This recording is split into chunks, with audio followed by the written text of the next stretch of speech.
کہ قربانی آگے آ رہی ہے، کچھ لوگ جذباتی باتیں کرتے ہیں، جذبات، اور در حقیقت ان کو دین کا علم نہیں ہے۔ وہ کہتے ہیں کہ بھائی یہ دیکھو اتنے جانور جو ذبح کیے جائیں گے، اتنا پیسہ اس پر خرچ ہوگا، تو بجائے یہ جانور ذبح کرنے کے، گوشت کھلانے کے، یہی پیسہ غریبوں کو دے دو، یہی پیسہ مسکینوں کو دے دو، یہی پیسہ بیواؤں کو دے دو، یہی پیسہ کسی مقروض کو دے دو، یہ زیادہ فائدہ ہے بنسبت اس کے کہ گوشت بوری میں تم لگا۔ سوچ تو بڑی اچھی ہے، لیکن یاد رکھیں نبی صلی اللہ علیہ وسلم کے زمانے میں مسکین بھی بہت زیادہ تھا، نبی صلی اللہ علیہ وسلم کے زمانے میں بیوہ بھی بہت، بیوہ بھی بہت، اور نبی صلی اللہ علیہ وسلم کے زمانے میں یتامى اور مساکین بھی جو تھے۔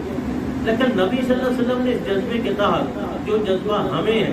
یہ جذبہ اس سے کئی زیادہ محمد رسول اللہ صلی اللہ علیہ وسلم کے اندر تھا، لیکن آپ نے یہ نہیں کہا کہ قربانی نہ کرو اور یہی پیسے کسی اور